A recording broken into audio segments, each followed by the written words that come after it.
Muito boa noite, aqui pela TV GGN, mais um programa Pense Brasil Nordeste, um olhar sobre o Brasil a partir do Nordeste, das suas especificidades, da sua história, da sua sociologia, dos seus avanços, dos seus dilemas, das suas dificuldades, enfim. É olhar o Brasil a partir de uma região que tem uma identidade própria muito evidente, né? Que é exatamente a região Nordeste. Hoje nós vamos conversar sobre ciência e tecnologia, uma vertente para o desenvolvimento regional. Eu não poderia ter alguém mais capacitado, né, mais adequado, que pudesse enriquecer mais o tema do que o ex-ministro Sérgio Rezende, que é o nosso convidado de hoje. Sérgio Rezende foi ministro da Ciência e Tecnologia de julho de 2005 até dezembro de 2010, ou seja, toda aquela uma parte do primeiro mandato do presidente Lula e o segundo mandato integral. Antes disso, Sérgio Rezende presidiu a financiadora de estudos e projetos, a FINEP, entre 2003, no início do governo do presidente Lula, até 2005, ou seja, todo o ciclo do presidente Lula teve o ministro Sérgio Rezende ocupando os principais postos, né, de comando, de decisão na área de ciência e tecnologia.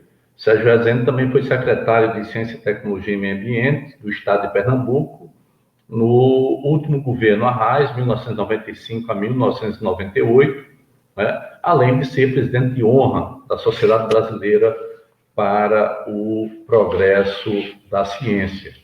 E eu quero começar essa conversa, que promete ser bastante interessante, atual, trazendo para uma primeira intervenção e reflexão do professor Sérgio Rezende, exatamente um fato que marcou muito a história da América do Sul, que é a chegada das universidades, das escolas.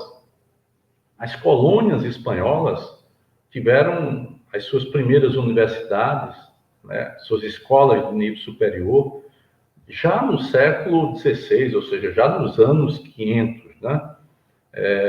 Nas suas colônias aqui pela América, Equador, Peru, Argentina, né?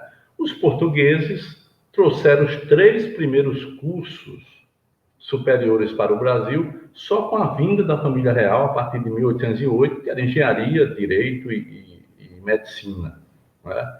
E o Brasil passou século XIX, com isso, século XX, em 1948, se cria a SBPC, em 49, César Lattes e José Leite Lopes criam o Centro Brasileiro de Pesquisas Físicas, né? E em 51 é criado o Conselho Nacional de Pesquisas e a Comissão de Aperfeiçoamento do pessoal de ensino superior, ou seja, o CNPq e a CAPES. Mesmo assim, me parece, né, eu que não sou da área, mas acompanho na medida do possível, acredito que houve um salto muito grande do Brasil em relação ao conjunto do continente e da própria América Latina. Então, a primeira questão, né, dando boa noite ao ministro Sérgio Rezende, é que balanço geral é que podemos fazer do desenvolvimento da ciência no Brasil numa época em que, evidentemente, nós vamos aprofundar isso à frente do programa, mas numa época que a ciência parece, a partir da esfera oficial, não é vista com bons e necessários olhos. Que balanço é que você faz, Sérgio Rezende, do desenvolvimento da ciência aqui no Brasil? Muito boa noite e obrigado demais pela presença, mais uma vez, nesse debate para o Brasil, mas a partir de um olhar de um nordestino e para o Nordeste. Muito boa noite, Sérgio. Muito boa noite, meu amigo Ricardo Coutinho, governador. Teve uma gestão brilhante na Paraíba durante 8 anos, já tinha tido na prefeitura. Boa noite a todos os que estão nos assistindo nesse canal GGN, esse canal desse grande jornalista, Luiz Nassif, um dos que resistem bravamente ao massacre que a grande mídia promove, né? essa sua introdução é muito pertinente, porque, como você disse bem, a ciência, a educação superior, demorou muito a iniciar no Brasil, por conta do fato de que os portugueses tinham a colônia Brasil mantida a ferro e fogo. O Brasil não podia ter indústria, porque nós tínhamos que comprar os produtos que vinham das indústrias portuguesas.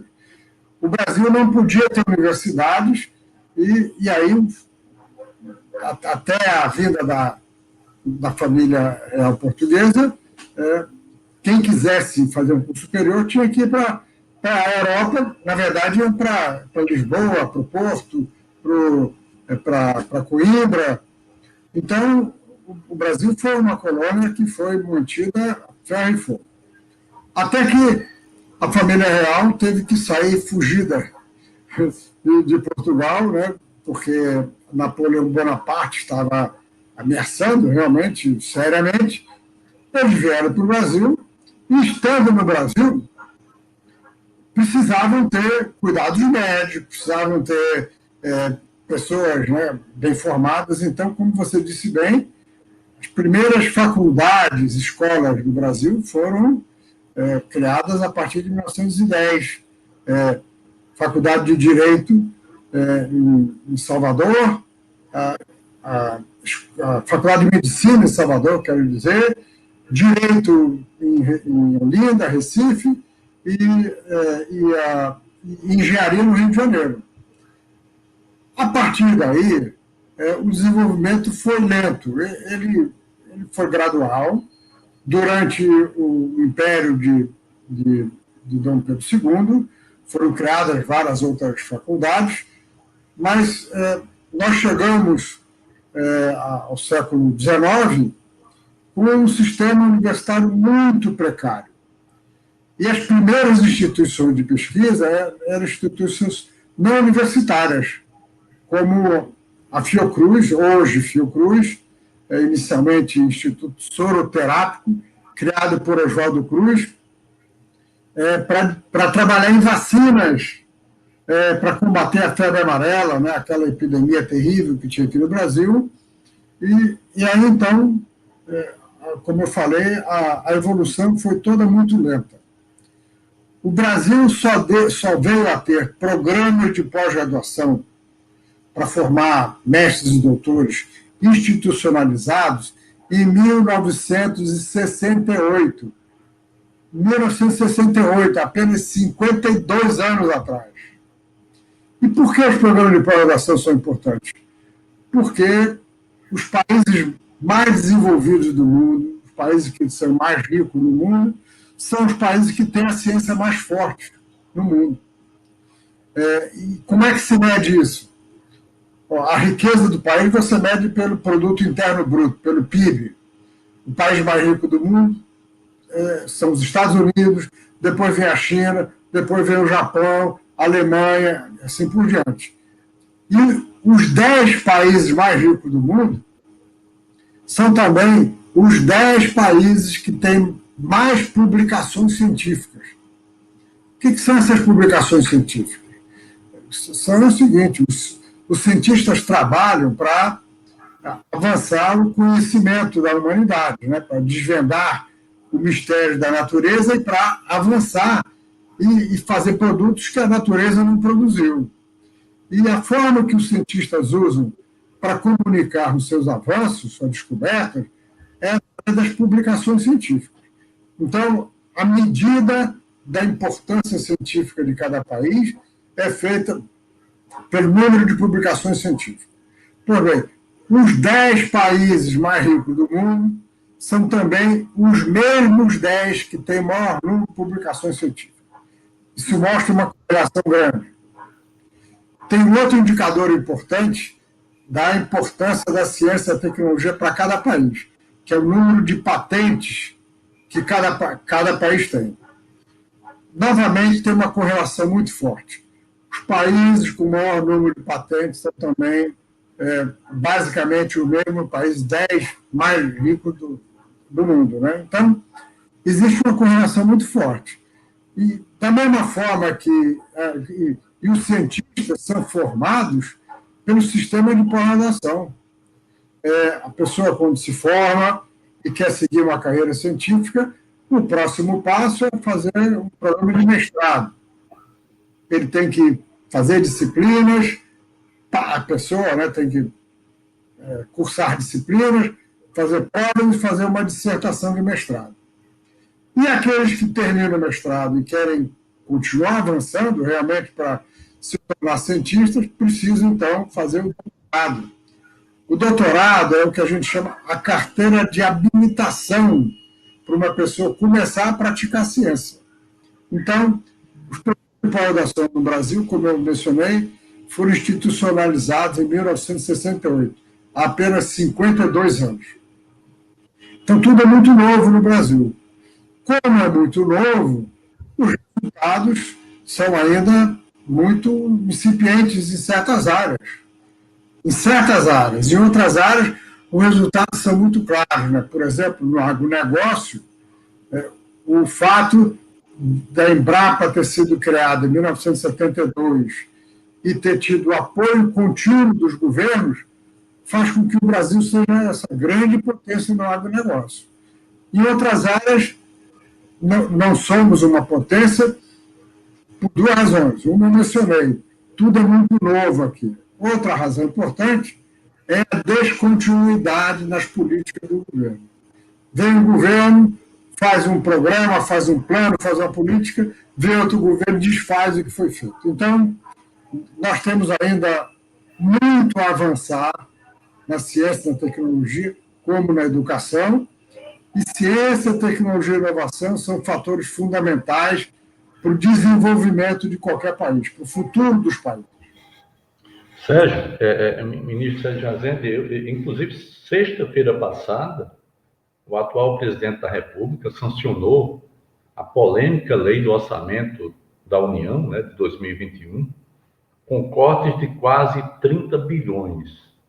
A área de ciência e tecnologia, que já estava sendo esvaziada, principalmente pós-golpe de 2016, a área de ciência e tecnologia teve o segundo maior corte, com diminuição de 28,7% em relação a 2020. Né? O desenvolvimento regional perdeu 9 bilhões, a educação quase 4, a saúde, em meio a essa pandemia, o Ministério da Saúde, o corte foi mais de 2 bilhões.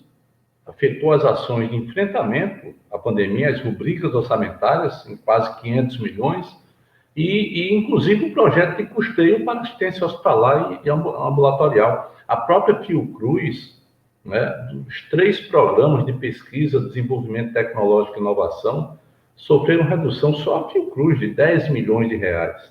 Ou seja, para concluir essa provocação, essa pergunta, na época de FHC, no período final, corrigido pelo IPCA, nós tínhamos um orçamento de 4 bilhões para a área de ciência e tecnologia. Com Lula, nós chegamos a quase 12 bilhões, 10 bilhões e 800, quer dizer, um crescimento continuado, sustentado. Ao final, em 2015, começo de 2016, com a presidenta Dilma, chegamos a 14 bilhões, e agora, com Bolsonaro, nós estamos como estávamos há 30 anos atrás, quando Fernando Henrique Cardoso saiu do governo. Ou seja, que avaliação é que você faz desse quadro de desmonte e esvaziamento de áreas socialmente estratégicas, como educação, como saúde, e como ciência e tecnologia, no mundo cada vez mais competitivo, a gente observa claramente o Brasil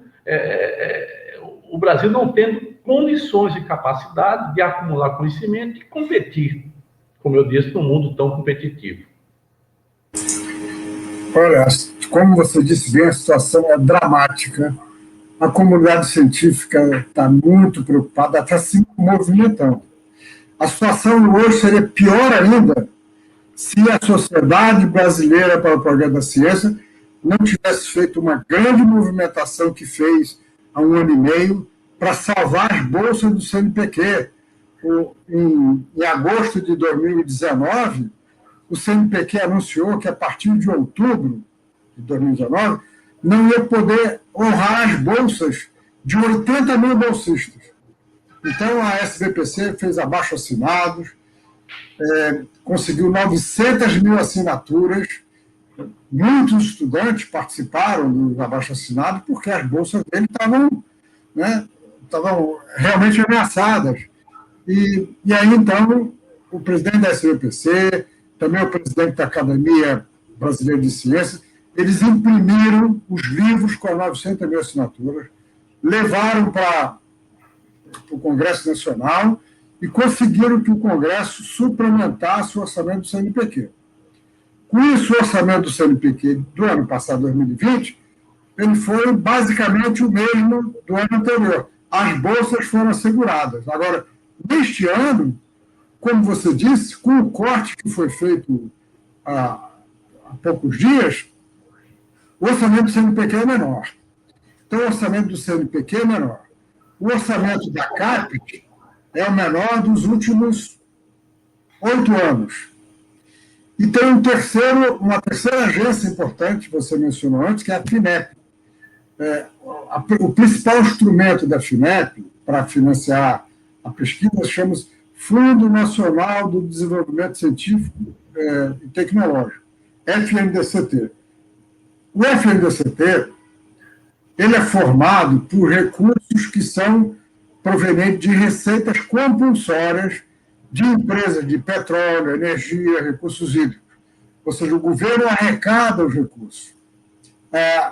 Há cerca de 10 anos, a arrecadação do FNDCT é em torno da mesma faixa, de 5 a 6 bilhões de reais.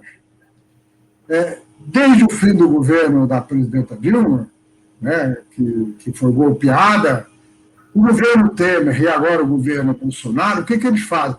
O governo recebe essa receita, só que ele faz o que chama contingenciamento.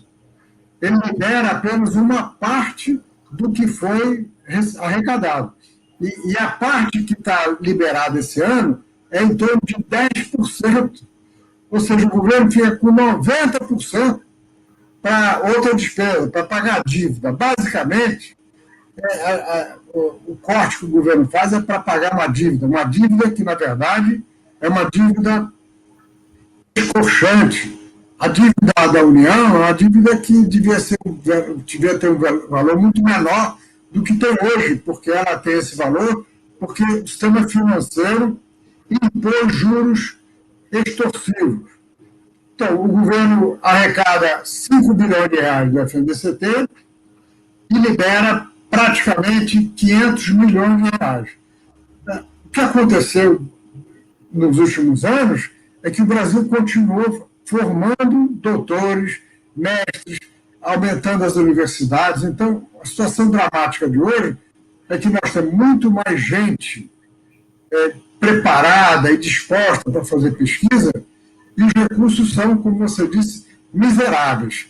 Nós estamos numa situação correspondente ao que nós estávamos há mais de 20 anos atrás. Ricardo, a situação só não é pior, sabe por quê? Porque vários governos do Nordeste implementaram suas fundações de apoio à pesquisa e que estão funcionando. Estão funcionando, algumas de maneira mais precária, outras de maneira melhor. E temos a grande fundação de apoio à pesquisa de São Paulo, a FAPESP. Se não fossem as fundações estaduais, nós estaríamos hoje derrotados. Agora, nós não vamos sobreviver por muito mais tempo se não houver uma reversão nesses cortes, nesse contingenciamento do FNDCT. Vai ser muito importante que a comunidade científica, os estudantes, os professores, de uma maneira geral, consigam convencer os parlamentares de que vai ser preciso fazer uma alteração nessa lei orçamentária. Caso contrário, nós vamos ter uma situação dramática, mais dramática ainda do que estamos tendo. Pois bem, eu queria, a partir disso, desse painel que você, infelizmente, está aqui compartilhando com todos nós, porque nós queríamos, naturalmente, que o Brasil estivesse em outra situação, fora desse pesadelo que se abateu sobre todos nós, sobre o país como um todo, né, congelando todas as políticas públicas. Eu nunca pensei em chegar e observar no país uma situação como essa. Você não tem uma única política que seja uma política de ponta, seja construtiva, né? Mas pegando essa análise nacional e trazendo para o Nordeste, ministro Sérgio Rezende, eu tenho alguns dados, eu acompanho alguns dados, como eu disse, essa não é a minha área, mas eu acompanho, porque eu fui governador, então eu acompanho mais essa coisa da Paraíba, né? Eu sei que, por exemplo, Campina Grande ou em 2015 era a cidade do Brasil proporcionalmente com o maior número de doutores, tinha um doutor para cada 590 habitantes, né? 6 vezes a média nacional, né? Até 2015, a Paraíba tinha uma taxa de 73, 74 pessoas com título de doutorado para cada 100 mil habitantes, né? Era um estado que tem uma economia que não é rica, mas estava na liderança do Nordeste, né? Do ponto de vista absoluto, João Pessoa tem 1.699 doutores, né? E isso se concentra muito, no caso da Paraíba, na área de ciências agrárias, ciências exatas e da terra e ciências da saúde, né? Eu queria que você estendesse isso, né? Essa percepção do Nordeste, porque isso não é só, evidentemente, na Paraíba. Você tem uma potência como Pernambuco, você tem o Ceará, que nos últimos anos, né, deu uma incrementada importante, né, inclusive orçamentária. Você tem a Bahia, você tem uma série de estados que estão desenvolvendo políticas públicas importantes. Eu queria que você trouxesse para nós esse olhar do restante do Nordeste, né, e colocasse se existe realmente uma vocação para o desenvolvimento de base científica e tecnológica aqui na região Nordeste, ministro Sérgio Rezende. Ricardo, no governo Fernando Henrique Cardoso, década de 90, o CNPq e a FINEP passaram por um período muito difícil, que foi no primeiro mandato de Fernando Henrique. No segundo mandato, as coisas começaram a melhorar. Mas, naquela época, eu lembro de ver dirigentes desses órgãos, CNPq, CAPES, FINEP, dizer o seguinte: não, o Brasil é um país pobre, então nós temos que concentrar a ciência, o apoio à pesquisa, na região sudeste, porque ela é que tem um potencial maior. Isso é um engano seríssimo, porque é um país com a extensão territorial do Brasil, com a nossa diversidade em todos os campos, ele tem potencialidades em qualquer área, inclusive na ciência, em todo o território nacional. Então, muitos programas criados no governo Fernando Henrique, eles ficaram concentrados na região sudeste, um pouquinho no sul. Aí o que aconteceu? A partir de 2003, quando assumiu o governo federal, o presidente Lula, conhecedor do Brasil, sabendo da importância da ciência e da educação, as coisas começaram a mudar. O Ministério da Ciência e Tecnologia não tinha, até então, nenhuma entidade de pesquisa no Nordeste. Foi quando era ministro da Ciência e Tecnologia, Roberto Amaral, cearense, com a visão, né, do Nordeste, que ele, então, definiu que a primeira instituição do Ministério da Ciência e Tecnologia no Nordeste seria o INSA, o Instituto Nacional do Semiárido, e que ia ser instalado em Campina Grande. Está lá. O INSA é hoje uma instituição de referência. É uma instituição do Ministério da Ciência e Tecnologia, mas trabalha em grande articulação com as universidades do Nordeste, né? Para quê? Para fazer com que o nosso produtor rural produtor, né, do Nordeste, ele tenha maior acesso ao conhecimento.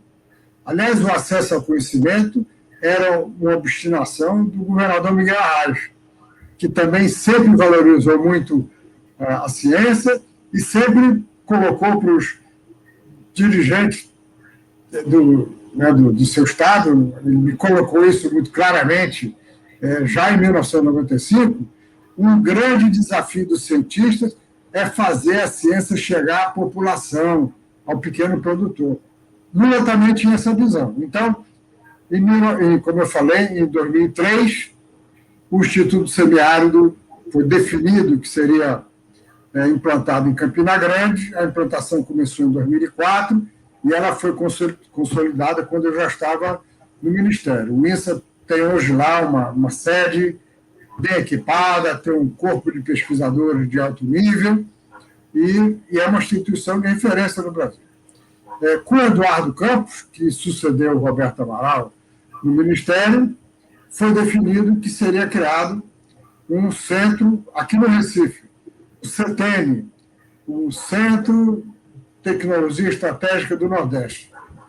O CETENI trabalha em várias outras linhas, trabalha articulado com o INSA também, e em articulação com as universidades, e tem trabalho de ponta em biotecnologia, em circuitos eletrônicos sofisticados, em várias áreas da química e assim por diante. Então, o Ministério da Ciência e Tecnologia tomou iniciativas de trazer instituições para o Nordeste. E também de levar para o Centro-Oeste e também levar para o Sul, ou seja, espalhar pelo Brasil. Agora, um passo muito importante, e foi decisão do presidente Lula, foi de interiorizar as universidades federais.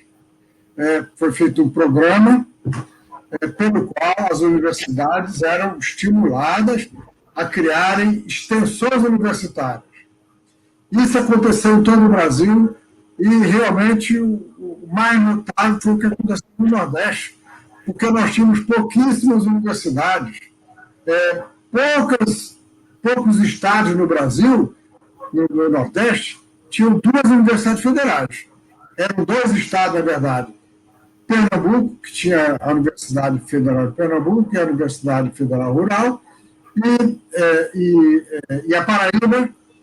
A Paraíba só tinha uma, a Universidade Federal da Paraíba. A de Campina Grande era um campus da Paraíba. Então, gradualmente foram sendo criadas novas universidades e elas foram criando suas extensões universitárias. Então, hoje, nós temos extensões universitárias em todo o interior do Nordeste. Isso tem um papel fundamental, porque os potenciais bons estudantes, bons professores, bons cientistas estão, como eu falei, em todo o país. E os estudantes do interior do Nordeste tinham muita dificuldade de ir para a capital para estudar. Então, a criação dessas extensões universitárias, ela deu oportunidade a estudantes de todo o interior de entrarem numa universidade pública, gratuita e de qualidade. E aconteceu, então, nos anos seguintes, que os vários estados foram implantando suas fundações estaduais de apoio à pesquisa. Hoje, Ricardo, os 9 estados têm suas fundações estaduais funcionando. E aí, os governadores do Nordeste, em 2019, quando perceberam que eram discriminados pelo governo federal e que o governo federal estava, na verdade, mostrando a sua incapacidade, né, de governar um país como o Brasil, o que eles fizeram? Criaram o Consórcio Nordeste. O Consórcio Nordeste é formado pelos 9 estados do Nordeste. E no ano passado, quando a pandemia mostrou a sua capacidade, né, destruidora, e o governo federal mostrou a sua incapacidade de cuidar da saúde do povo brasileiro, o Consórcio Nordeste criou o Comitê Científico de Combate ao Coronavírus, do Consórcio Nordeste, do qual eu sou um dos coordenadores. E o que nós fizemos? nós fizemos vários subcomitês de trabalho, e tem um subcomitê que é exatamente o de políticas públicas e fomento à pesquisa. E esse subcomitê é integrado pelos presidentes ou diretores das fundações de apoio à pesquisa do 9 estados do Nordeste. Hoje, esse subcomitê é coordenado por Roberto Germano, que é presidente da Fundação de Apoio à Pesquisa da Paraíba. Funciona muito bem, eles estão com programas integrados, financiados pelos estados. Então, tem vários programas, né, que envolvem, né, conhecer melhor a doença, fazer inovações para contribuir, para combater a doença, que estão sendo financiados pelas fundações estaduais do Nordeste. Então, apesar da situação do Nordeste ainda ser, digamos assim, pior do que vários estados no Brasil, proporcionalmente as coisas mudaram. Durante os últimos 20 anos, o Nordeste se fortaleceu na pesquisa, fortaleceu na sua capacidade, né, de formação de pessoal, e o quadro, então, é muito melhor do que era há 20 anos. Eu lembro, viu, ministro Sérgio Rezende, eu acho que foi em 2016, né? Eu fui convidado pelo Tribunal de Contas da União, né, um convite do ministro Múcio, e ele para um debate lá em Fortaleza, né? E tinha uma mesa lá coordenada por um outro ministro do TCU, e eu fui exatamente levar essa mensagem que, em termos de governança, naquele momento você já tinha a região como um todo há anos-luz, né, à frente de muitos e muitos estados com economias muito mais robustas, né, com a maior tradição em governança. E eu achei engraçado, não engraçado, mas achei um pouco trágico, né, ao observar que você tinha que esse coordenador lá, ele estava com uma visão de 20 anos atrás. Ele estava com uma visão do século XX. Né? Ele não conseguia, quer dizer, o próprio TCU, enquanto órgão, não estava conseguindo resgatar toda uma lógica de governança que passou a se fazer presente com as suas diferenças, com as suas dificuldades, com as suas facilidades, enfim, mas que construía uma certa identidade. Né? E uma das coisas que o próprio Eduardo Campos, já na sua época de governador, alentava era a necessidade de nós evoluirmos diante de um certo fracasso da Sudene, né, do encolhimento da Sudene, nós evoluímos para algo que no futuro se chamaria consórcio, né, que é isso que nós temos hoje, e que você é o coordenador, vamos dizer assim, científico, né, ao lado de Carlos Gabas, né? Então, a pergunta que eu faço em relação ao consórcio é que se você sabe dizer se existe, né, se esse consórcio tem planos mais estratégicos para além da pandemia. Né? Existe uma agenda de trabalho além da pandemia, porque eu fico assim olhando, eu vejo o Nordeste como algo com uma identidade muito forte. Se você vai fazer turismo, lá, ou vai propor turismo na Europa ou em outras regiões do mundo, você teria muito mais facilidade se você tivesse um órgão do Nordeste, um órgão interregional que propusesse isso. Quando eu vejo na área da segurança mesmo, nós ficamos dependendo de uma Guarda Nacional, de uma Força Nacional, melhor dizendo, mas essa Força Nacional, em sua maior parte, ela é composta por policiais das polícias militares, a maior parte é do Nordeste. Né? Então, o Nordeste poderia evoluir através do consórcio para se criar mecanismos, né, de governança solidária, é isso que eu digo, governança solidária. E é fundamental que esse comitê, que foi constituído em função da pandemia, ele possa dialogar para pós-pandemia. Eu não sei como é que você, como coordenador disso, ministro Sérgio Rezende, observa isso em relação ao consórcio, né, do Nordeste? Ricardo, na verdade, eu sou coordenador do Comitê Científico de Combate ao Coronavírus, muito específico. Eu sei. Mas eu estou dizendo isso pelo seguinte: acho que seria muito interessante que você convidasse para uma conversa uma pessoa que não é nordestina, mas de coração que é exatamente o Carlos Gabas. O Carlos Gabas, atualmente, ele mora em Salvador, porque como ele se tornou secretário executivo do Consórcio Nordeste, ele mudou-se para Salvador, porque o primeiro presidente do consórcio foi o governador da Bahia, Rui Costa, e ele agora é nordestino. Mas eu preciso lhe dar uma boa notícia. A primeira iniciativa desse consórcio Nordeste foi juntar os governadores, fazer uma viagem à Europa para, digamos assim, para ter reuniões com chefes de governo, com empresários, assim por diante, e procurar estabelecer relações, por exemplo, de compra e venda, para o Nordeste, ao mesmo tempo, fazer compras conjuntas. Eles tinham uma viagem em preparação para a China em janeiro de 2020, que foi cancelada porque a pandemia começou na China. E aí, então, com a chegada da pandemia no Brasil com o desgoverno, como falamos, eles criaram o Comitê Científico de Combate ao Coronavírus. E aí,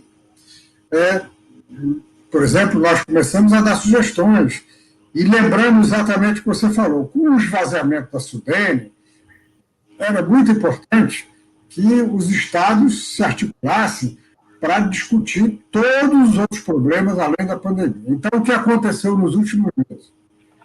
Nos últimos meses, o Consórcio Nordeste criou 4 câmaras temáticas. Uma câmara, na verdade, é a Câmara da Saúde. Ela é formada pelo secretário de Saúde, mas tem também assessores diversos envolvidos. Tem uma Câmara de Assistência Social. Tem mais outras 2 câmaras que eu não estou lembrando, mas elas têm prevista a implantação de uma Câmara de Educação, Câmara Temática de Educação. Eu acho que também tem previsto uma Câmara Temática de Turismo. Então, essas câmaras temáticas fazem exatamente isso que você está mencionando, ou seja, de se articular. Como os estados têm muitos problemas em comum, muitos fatores em comum, e precisam, digamos assim, compartilhar avanços, essas câmaras servem para isso. Então, o Gabas poderá falar muito bem para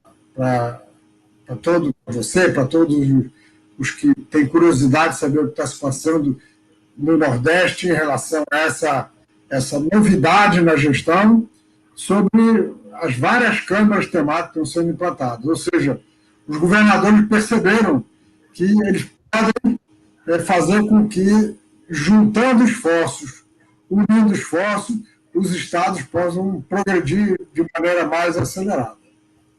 Sem dúvida. Esse eu vou convidar, sim, com certeza, Gabas, né, porque eu acompanho, né, eu vou acompanhando essas coisas todas, porque se percebe claramente que esse é um caminho possível e necessário, né, de evolução da governança e, consequentemente, de melhoria dos indicadores sociais, econômicos para o Brasil e, naturalmente, para o Nordeste.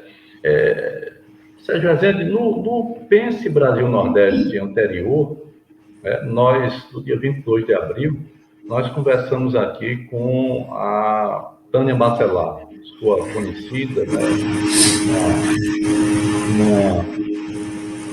uma economista social de mão cheia, uma outra pessoa que não tem como discutir o Nordeste sem que, tal qual você, sem que ela também participe dessa discussão. E ela lembrou 2 coisas importantes, né? 2 potenciais extraordinários da região para a inovação tecnológica e desenvolvimento sustentável.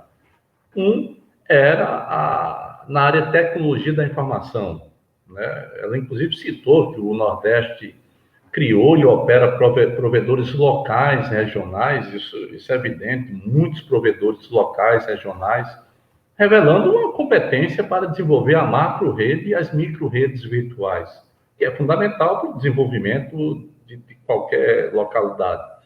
E a outra, ela lembrou também, que é a riqueza do bioma da Caatinga, que você, inclusive, contribuiu diretamente para esse estudo, para essa capacidade de assimilar conhecimento com o próprio INSA, né? O Instituto Nacional do Semiárido. O bioma da Caatinga para a produção de fármacos, né? Que pode atender às demandas de uma agenda contemporânea do século XXI.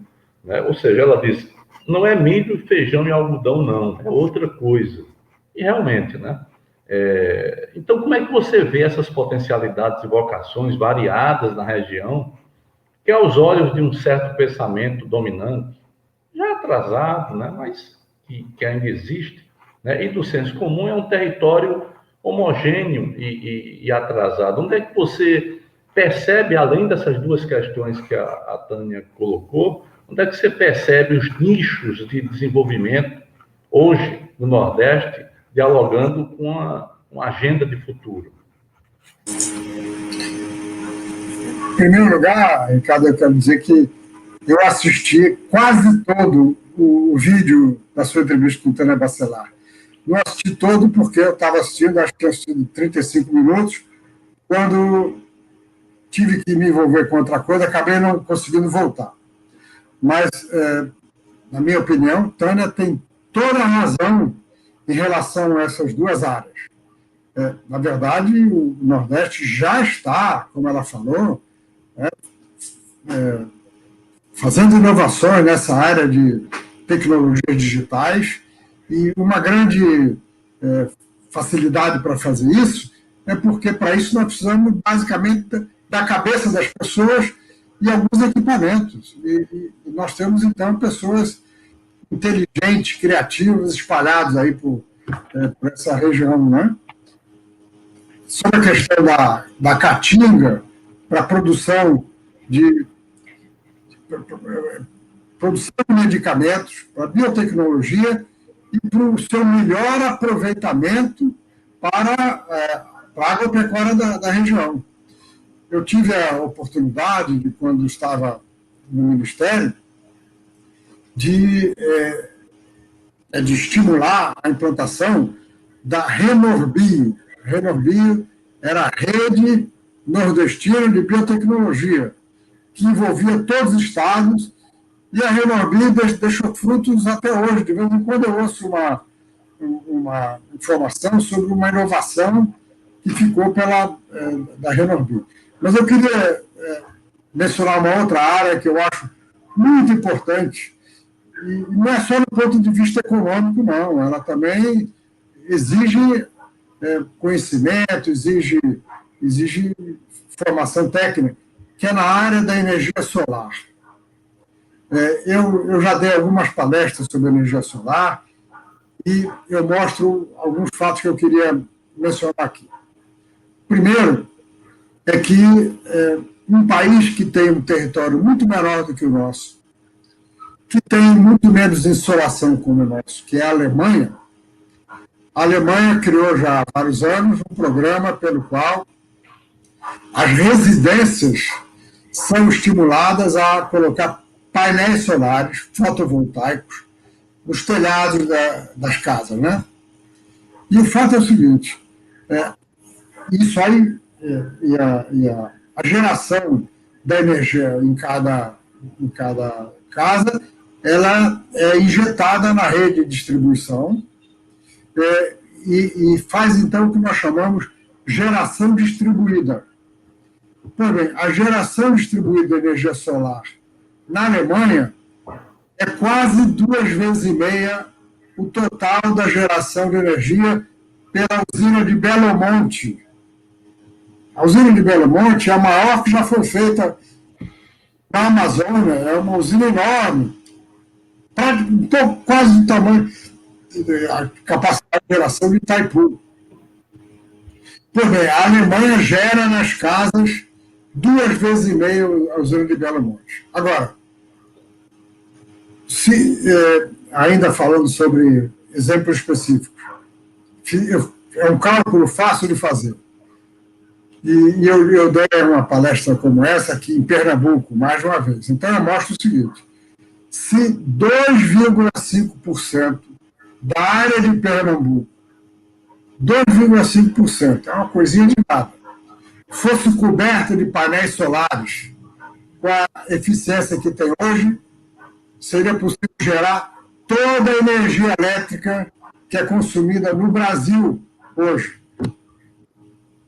Então, quero dizer o seguinte: a queda no custo dos painéis fotovoltaicos que ocorreu nos últimos 20 anos, por conta, basicamente, da entrada da China nesse mercado. A queda no valor dos equipamentos eletrônicos que são necessários para converter a voltagem, a corrente das células solares em energia alternada para injetar na rede, faz com que a energia solar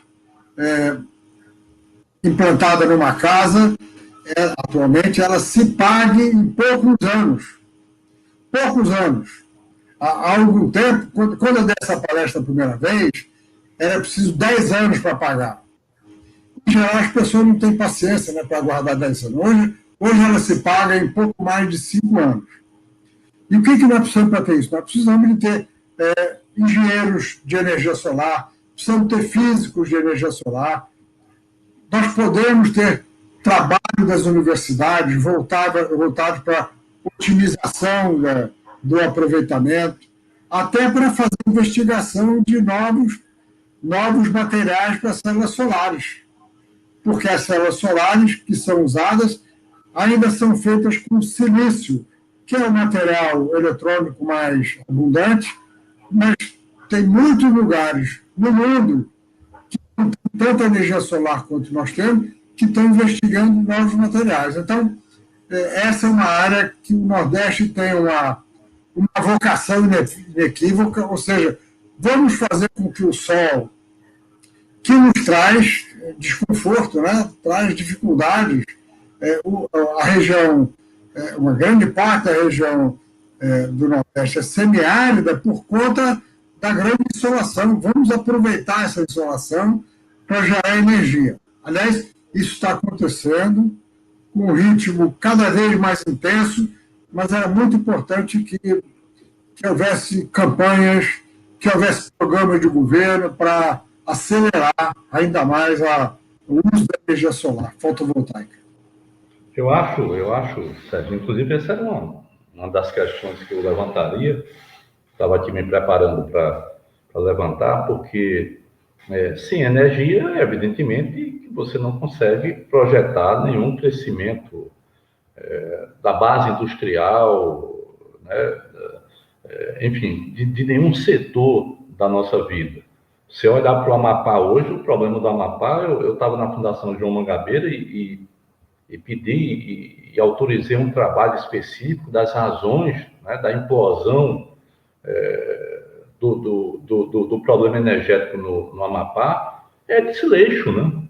É algo assim que você percebe ao lado dessa sombra de privatização que está aí presente em todos os recantos e hoje está aí sobre a nossa Eletrobras, né, sobre uma das maiores empresas de energia do mundo. E no caso do Nordeste, com a incidência, com os sítios, né, de radiação solar, são muito fortes. Então você tem termosolar, como tem aqui em Coremas, na Paraíba, você tem Ceará, Pernambuco, Rio Grande do Norte, Paraíba, com a energia eólica, né, um potencial enorme. A Bahia, né, Bahia com um potencial enorme. Ou seja, o nosso problema não é de energia, muito pelo contrário. Eu penso que o Nordeste vai salvar o Brasil, né, de uma hecatombe, de um colapso energético, né? Então, em função disso, que áreas é que você viria como áreas de ponta a serem exploradas no Nordeste e em quais estados estariam presentes, né, do ponto de vista da ciência e tecnologia como um todo, ou seja, ou de uma perspectiva de uma reindustrialização, uma indústria que eu vou chamar assim, com um perfil de sustentabilidade maior, né? Porque é isso que o mundo inteiro está atrás, né? Sustentabilidade. Como é que qual é o seu olhar sobre o Nordeste, da Bahia até o Maranhão, né? Quais são as áreas de ponta, novas áreas de ciência e tecnologia ou de desenvolvimento, né, aqui na nossa região, Sérgio? Uma dessas é que nós falamos, em energia. Eu enfatizei a energia solar porque ela ainda é muito pouco explorada. É verdade. A geração eólica, ela está disseminada no Nordeste. Aliás, a geração eólica no Nordeste já é maior do que a hidráulica, né? A geração pelas turbinas eólicas espalhadas, né? Principalmente na costa, mas também no interior, já é superior à geração hidráulica em todo o São Francisco. Uma área importante que teve também um impulso grande no governo do presidente Lula foi a área do bioetanol, porque nós vamos continuar precisando de combustíveis para movimentar os veículos. E o petróleo, né, a gasolina, o diesel, como sabem, ele tem um grande problema, ele contribui para o aquecimento global. Felizmente, com a mudança do governo dos Estados Unidos, o mundo voltou, por iniciativa do presidente Biden, voltou a discutir essa questão climática, que era completamente ignorada pelo Trump, que era o Bolsonaro americano, e ela é completamente ignorada pelo Bolsonaro. São pessoas terraplanistas, né, que não acreditam nas evidências científicas. O aquecimento global, Ricardo, ele é monitorado em todo o mundo cientificamente. Existem medidores colocados em lugares chaves e os cientistas acompanham o aumento da camada de óxido de carbono em torno da Terra e o aumento da temperatura. Então, o aquecimento global é uma realidade. Se ele não for freado, é difícil imaginar como vai estar o mundo no final desse século. Então, por iniciativa, novamente, do governo do presidente Lula, foi criado um programa de bioetanol e biodiesel. Como eu falei, o CETENI, criado no governo do presidente Lula aqui no Recife, tem como uma das vertentes a biotecnologia, e uma das coisas que é feita é exatamente o desenvolvimento de sementes de cana-de-açúcar em laboratório, em tubo de ensaio, que tem a vantagem em relação à cultura tradicional de ser muito mais eficiente, muito mais duradoura.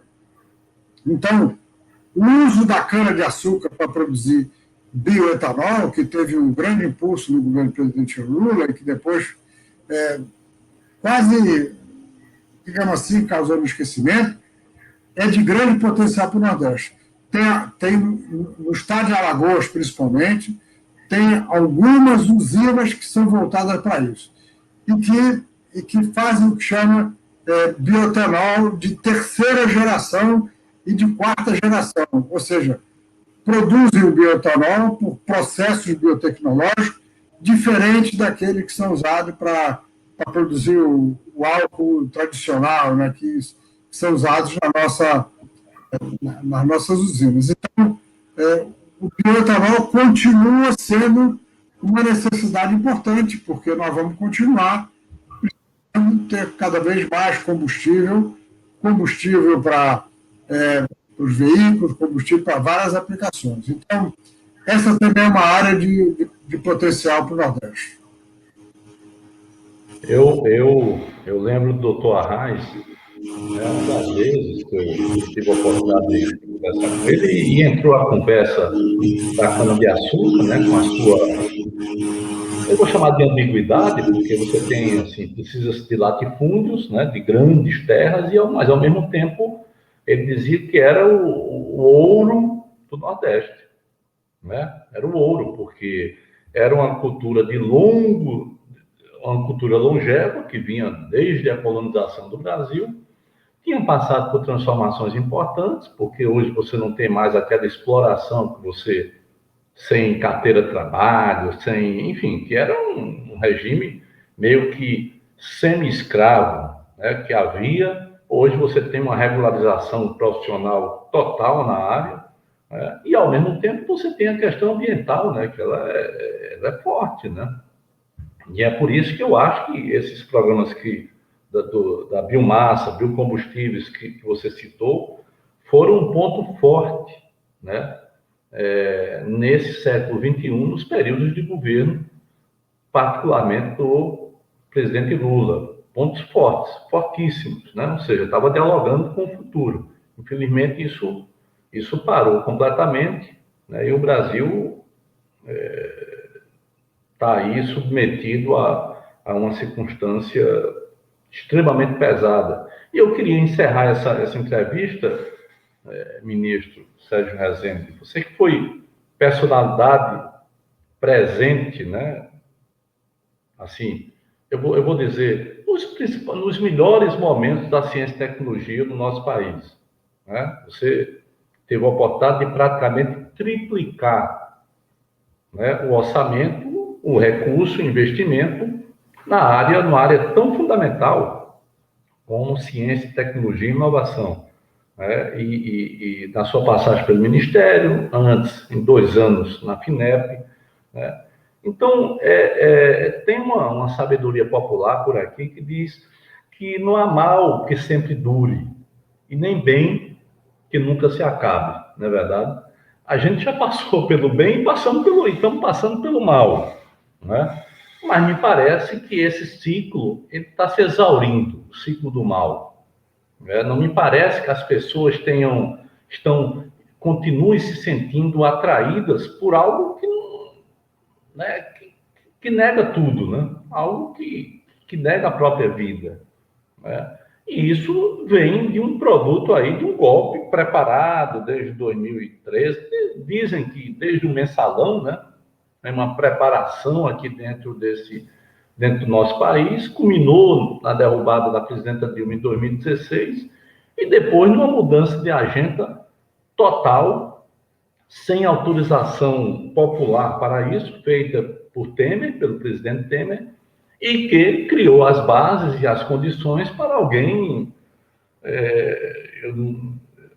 eu até corro riscos em definir, porque eu não consigo definir como é que o Brasil chegou a uma situação como essa, sem ter um presidente da qualidade do senhor Jair Bolsonaro, né? Mas eu queria que você, assim, colocasse qual é a sua expectativa, né? O Brasil vai ter capacidade de retomar o seu fio da história, de propor uma nova agenda, mesmo com todas as dificuldades, porque é terra destruída isso que está aí, né? Então, qual é a sua expectativa nesse momento de tamanha gravidade? Nós estamos chorando os mortos, os milhares de mortos todos os dias, choramos não ter vacina, choramos ter um país que não quis ter vacina, que não quis se preparar para isso, né? Choramos todas as áreas estarem paralisadas, choramos as nossas empresas mais competitivas terem sido acabadas pela Lava Jato, enfim. Mas qual é a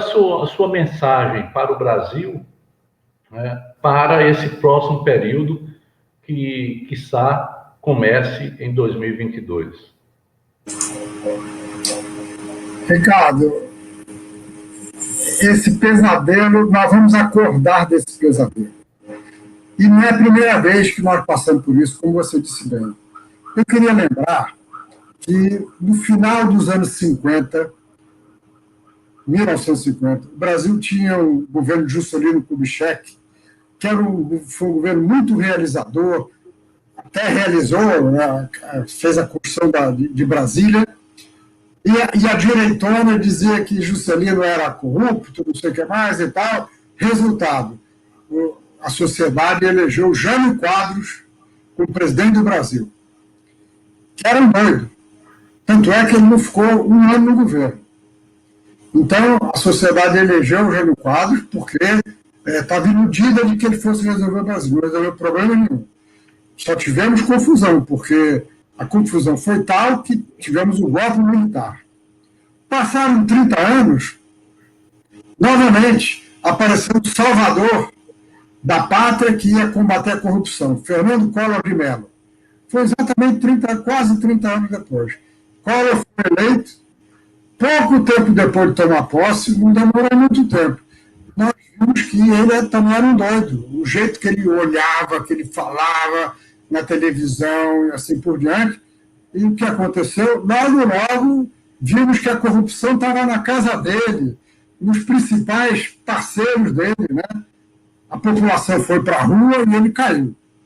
Passaram 30 anos, aconteceu então o que você disse, né? Veio aquele chamado escândalo do mensalão, que não era mensalão coisa nenhuma, mas o fato então é que o governo que mais fez pelo Brasil nas últimas décadas foi taxado de corrupto. Agora as pessoas estão entendendo, né, que corrupção é essa, que essa justiça parcial descobriu. Então, elegemos o Brasil, o Brasil elegeu um outro doido. Esse é doido mesmo. Não fala coisa com coisa. É o jeito dele olhar, o jeito dele falar. Tem um desgoverno total. Eu estou convencido que ele teria caído se a população tivesse podido ir para a rua no ano passado e fazer os protestos. Não caiu, acho que não vai cair agora, mas 2022 está aí.